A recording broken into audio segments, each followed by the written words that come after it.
Hello everybody. So here I'm Moritz from Hans and Glück, and I'm going to show you a little bit about Carcassonne, Mists over Carcassonne.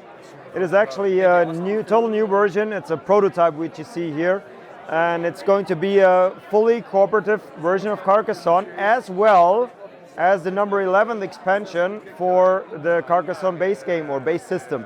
All right. So you can see it's a little bit spooky approach with some ghosts, and the mist is crawling over the fields.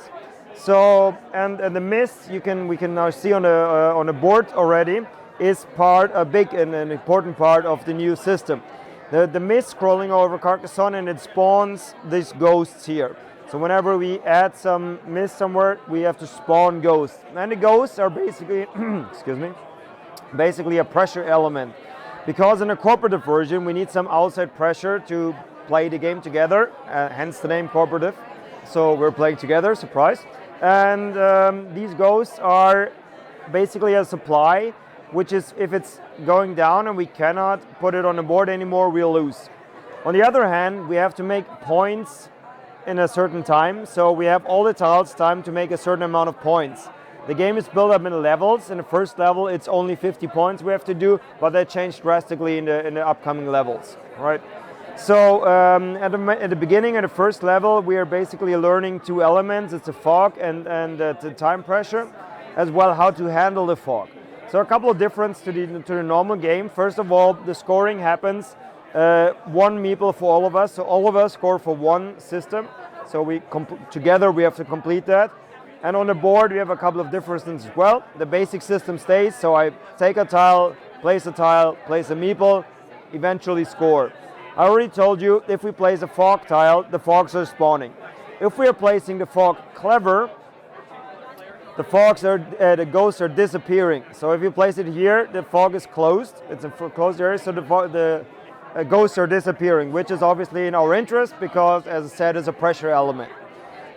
We can also play the fog wrong, like this, if we strategically think it's wise. Because the fog is to be imagined crawling over the fields, so fog is always the same as fields, and vice versa. Which is not possible as this, because there will be field to road, and we all know from Carcassonne that's impossible. So we can build it here. And if we later on cleverly build fog and fog, there's one less ghost appearing, as it should be. So we can also keep that in mind. Also, we're incentivized to cooperate, because instead of the normal game, we're not stealing points from each other, or stealing is not the right word, but we're not competing for points. We actually, if we combine finish a city or a road together with different meeple on it, we get multiplied the points by the amount of different meeple there. So we incentivize to cooperate. It's a very, very strong need in the later levels. I mentioned already the levels. The game is built up in actually 6 different levels at the moment, getting increasingly harder. In the second and third level, we actually introduce more elements, new elements like the cemetery or the castle coming in. So totally new level or new elements. In the third level, there is some time element coming in, some further time. We divide the tiles in 3, and we have more time pressure. We have some dogs coming in as markers and as helpers to balance the time level, the time pressure.